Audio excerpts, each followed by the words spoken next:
Hey there and welcome back to my channel, and if you're new, welcome to my channel and thank you so much for being here. So yes, the title of this video is very true.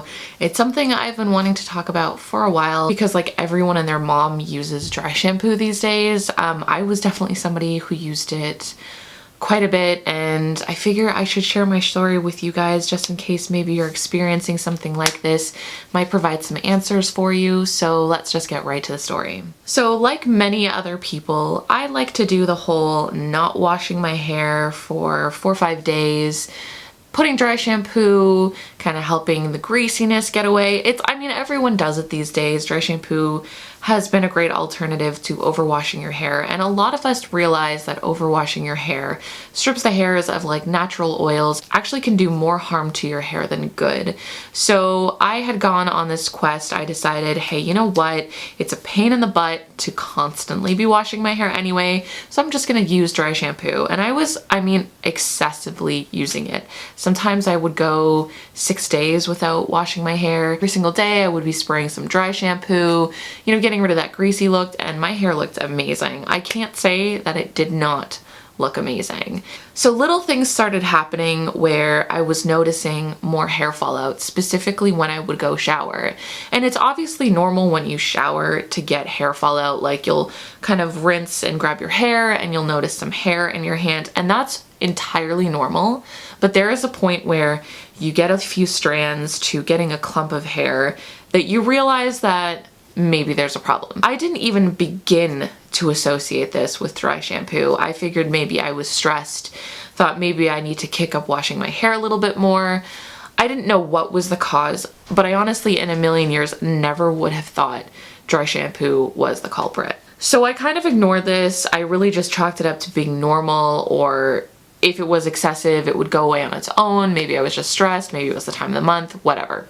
So one day this past summer, I was out apple picking with my boyfriend. I remember it was like a really sunny day outside, and I had him take outfit photos as usual, and either he said it then or I saw it when I got home, but there was a moment where he pointed out that my hair looked like it was really thin. And even when I looked at it, we zoomed in on like right this area right here, and it was really shocking to me. There was almost pure scalp. I could see my scalp super well. It looked so thinned out. It looked like I was balding, to be honest with you. That was the moment that I was like, oh my gosh, I really have to take my hair fallout seriously.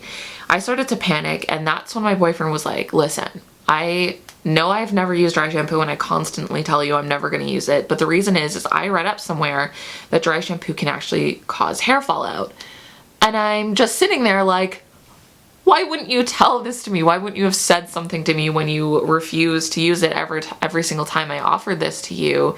Why would you have never told me that there was a correlation between hair fallout and dry shampoo? And that's when I went on the web and started Googling it and realized that there have been numerous cases where people have reported that their hair has started to fall out. So the reason behind this, what happens, and in my case specifically, because I was excessively using it and I would have it on my scalp for, you know, 4, maybe even 5 days before washing it out. And also I have eczema on my scalp anyway. I have always suffered from an extremely dry scalp. So that's something that had played a part in this as well. But what happens is the dry shampoo will begin to really dry out your scalp, getting rid of those natural oils, kind of counteracting what you're trying to do by not washing your hair. And then it'll also start to clog the follicles, so the hair will just begin to fall out. This will happen at an alarming rate, much faster than your hair is typically supposed to fall out. And when I read that, it was just like, oh my God, that's what's been happening to me. And literally from that day forward, I went to my bathroom at my boyfriend's place, I went to my bathroom here and threw out my dry shampoo. I didn't even want it around me because it would have been tempting to use it if my hair looked really greasy or something. I didn't want it anywhere near me because I knew that I needed to kick dry shampoo in order to hopefully, thankfully, maybe get rid of what it was doing to me. Since that day, it was, like I said, the summer last year. It's probably been, I want to say, at least 7 months since that's happened. And I'm sure you can tell my hair is not thinning anymore. It looks actually quite full again. It's not coming out at an alarming rate anymore. When I shower, it's normal. I don't feel like I'm losing big chunks of it. And I have maybe only used the tiniest little bit of dry shampoo since, and I will not ever touch it again. It's scary to see that. It's really scary to see that, especially since I take so much pride in my hair. I do things to make sure that it's staying super healthy. I'm trying to treat it as well as possible. And here there was this thing that I thought was going to help me make it look nicer and be healthier, and it was actually doing so much damage to my hair. Now, if you are experiencing any sort of hair loss, I can't say dry shampoo is the culprit, but I really think it's important to look at it as the potential cause of what's happening to you. Thankfully for me, simply cutting it out and changing a few things, which I will explain in a second, to kind of counteract what was happening to me, helped, and I saw results in maybe as soon as a month. If you think dry shampoo is the reason your hair is falling out, the very first thing that you can do, throw them all out. Throw it all out. Don't even be remotely tempted to use it again. It is going to do more damage to your hair long term than the short term benefits you get from using it. You can eventually train your hair to not be as greasy over time if you don't want to wash it as much. That's what I have done. Within like 4 days, my hair usually needs a wash.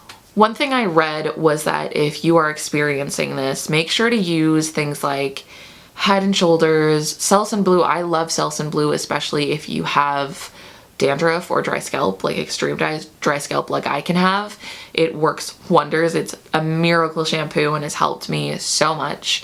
Start using those. You don't have to use it every single time. You should actually not be using the same shampoo every single time you wash your hair anyway. Have like 2 or 3 different ones that you like to use. Do coconut oil, like treatments on your head, jojoba oil, anything that's going to bring the moisture back into your scalp. You want those oils there again. You want that moisture back in your scalp because that's what's going to help your hair grow again. That's what's going to help unclog the follicle. That's what's going to make it so you have a nice strong root again. You really just need to be patient. You really just need to stop using it. And yeah, I think dry shampoo can be okay if you're using it sparingly. Also, another thing that you might want to use is apple cider vinegar shampoo, or even apple cider vinegar in general. It really helps remove all that like buildup from different types of serums or whatever you're using on your hair. It really helps remove that buildup. My hair has been so much nicer to me since. But anyways, my camera keeps shutting off on me. I don't even understand why. So I'm just gonna wrap this video up. Let me know if you've had any really scary dry shampoo experiences, what you did. Anyways, don't forget you can find new videos from me every Wednesday and every Sunday, and new blog posts every Tuesday and every Friday, and I'll see you next time. Bye. After seeing these cuties, that I would pick up another pair because they are so nice. I love the color of them. They also claimed to be high-waisted. And let me just tell you, these barely fit and they are definitely not